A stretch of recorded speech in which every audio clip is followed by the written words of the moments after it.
Back to the social universe, where you learn the secrets of the social media through the social universe, and in many cases, the secrets of the universe itself. And we want to thank, and as well as let everybody know, we are joined by Joan Kerber Walker from the Arizona Bioindustry Association, or known as AZ Bio. And we appreciate the insight that she is sharing with us in regards to the social media and the experience that she's been able to have. And for those of you who are just tuning in our last segment, we talked about the use of the social media, the targeted use of the social media. Targeting happens in two ways. One is making sure that you are talking to the proper audience in the first place. In other words, amassing the audience that you're wanting to target. And second of all, you need to have worthwhile material talking to that audience. Now, worthwhile material is defined as something that that audience finds valuable. If all you're doing is selling your product to that audience, you might find them not becoming so interested and they wander away. However, if you talk in terms of educating, for example, everybody wants to be beautiful. And with Arizona, one of our advertisers, Arizona Laser and Skin, if all they did was tell everybody, come down and buy our stuff, come down and get a facelift, come down and get liposuction, come down and get CO2 fractional laser therapy, whatever the case might be, then people feel sold to.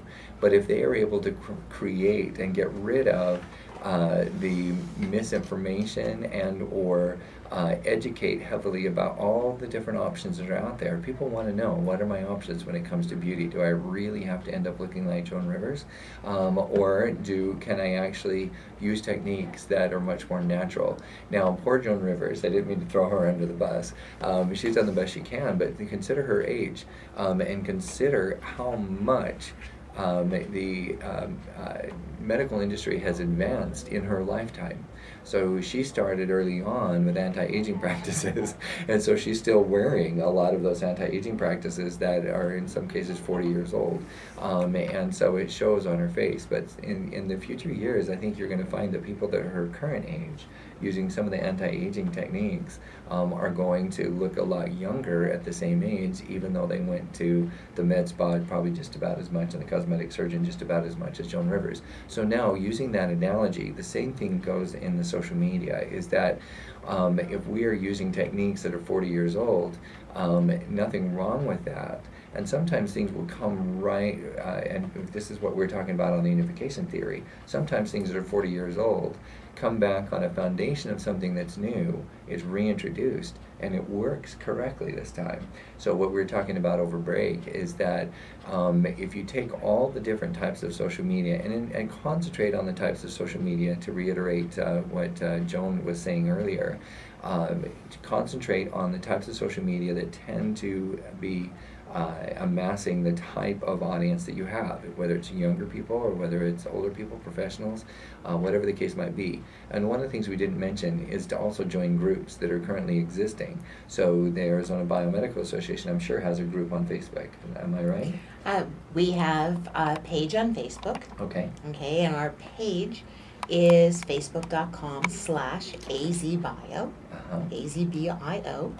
On LinkedIn, you can search us under groups under Arizona Bioindustry Association. Perfect. We also have our AZ Bio 1 channel on YouTube, and we have our own custom television station on the web called AZ Bio TV. And so you just go to www.azbio.tv, and you can see some of the amazing things we were talking about today, including that artificial heart. Absolutely. It becomes, now what you have to do when you have your own TV, in fact, before we segue into that, I wanted to kind of talk about groups, and then let's go into YouTube versus TV, the .tv programs. The groups, a couple of just little pointers. Joining the groups are great, but as in anything, social media, emphasis on social, has to do with relationship. And so many people forget that. You're developing a relationship, whether it's a personal relationship or whether it's an educational relationship where people are following you because they love the material that you are sharing with them. There is that relationship, and a lot of people forget how that how close that relationship actually can be. We've used the example before on the show where I was at a very small group of friends, a leads generation group. They invited me to, and it wasn't even me, it was my assistant, my relationship manager, who said happy birthday to this particular woman on Facebook. When I arrived, she said hello, and she's like, "Hey, you're one of my Facebook friends." I said, "Yes," and I have about 35,000.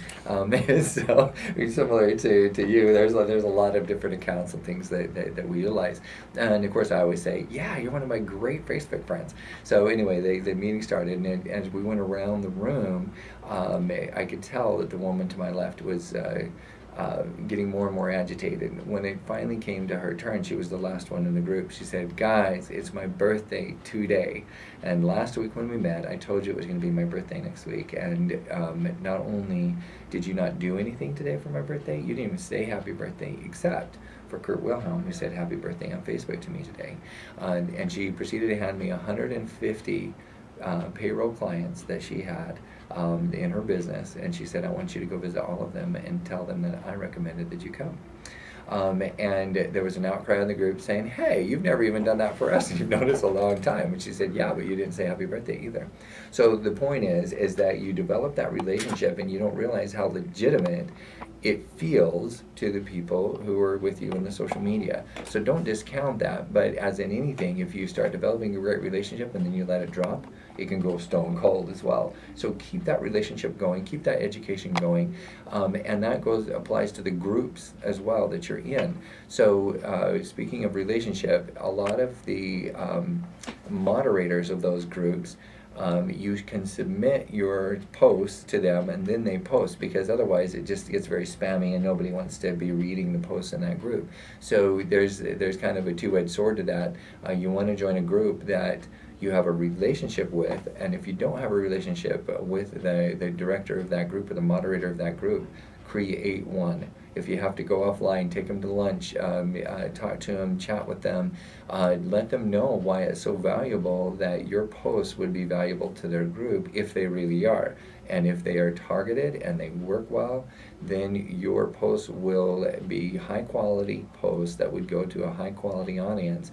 And that's another way to be able to have a sitting audience, so to speak. I actually sold about $200 million worth of real estate product, not as a real estate agent, but as a marketer offline. This is before Facebook existed. And if you think that makes me 100 years old, I really am 100 years old, but thanks to AZ Laser and Skin, I look only in my 40s. I'm kidding. I'm in my 40s. But the point is that I went to where there were butts and seats already across California and Florida. And this was in only 2003, 2004. So this wasn't a century ago, maybe a decade ago, where the investors were already sitting there in an audience. And then I was just that presenter that would make people run to the back of the room and put down their deposits. So we weren't selling real estate, really. We were just having them commit that later on they were going to get the real estate. So we were able to move a ton of product. The same thing goes for those groups. That's the same online equivalent to the butts and seats of the investor groups across the United States. Go to those groups that are already there and then market that. But in the same way, I had to create a relationship with the different investor group leaders. You need to make a relationship directly with the moderators and creators of those groups. So now I want to switch just briefly. We only have about 2 minutes left in this segment. We want to talk about the difference between the .tvs and the YouTubes. You obviously have a great .tv program. So tell us what made you decide to go that route rather than YouTube. Obviously you still have a YouTube. Mm-hmm. So what are the pros and cons as you've been developing both? Well, as you were talking, Kurt, you talked about the fact that you have to build your audience. Mm-hmm. Now, at AZ Bio, I have the luxury of an audience. This is great. Right? So we have over 240 member companies. Mm-hmm. And then added to that, we have our partnerships with other organizations, not just around the country, but around the world. Mm-hmm. So there are people that already read our stuff. And so they don't want to have to deal with YouTube advertising. They don't want to have to deal with videos popping up that are not targeted to them. Sure. And they want to be able to find what they want to find quickly. So a platform like an AZBio TV allows us to put everything that we want to tell in our story in one place with no interruptions. It's kind of like cable without commercials. Very good point. Okay. Wouldn't we all want exactly that?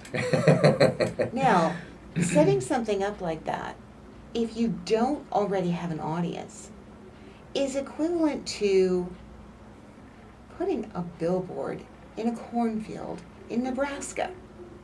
Not near the highway. Not near the highway. And so all of a sudden you've built this beautiful, beautiful, beautiful story and nobody sees it. And for a lot of small businesses, that can be really expensive. That might be your whole marketing budget for a whole year. Right. If you're developing a following on YouTube and you're putting your videos there, now you're developing a library of videos so that when you get bigger, when you have that following, when people really want to be that target focused on what you're saying, then you can always move those videos over to a TV platform. But until you know that your TV channel is going to actually get watched by somebody, you might want to stay away from that billboard in Nebraska. Yeah, very much so. Or uproot that billboard out of Nebraska and put it somewhere where there's an audience, or you build it, they'll come. That means you need to build a city in Nebraska, which is easier. Uproot that billboard and get it to the right place at a group, wherever the case might be. So we're going to talk about that when we come back. Also, when we come back, we're going to talk about some of the latest developments in YouTube and how they've realized some of their mistakes along those lines as well. They're trying to improve on that, but I think there's still room for .tv if you do have an audience out there. So don't go away. We're going to come back right after the break. This is your host, Kurt Wilhelm, here on the Social Universe on Voice America World Talk Radio. We'll be right back after the break.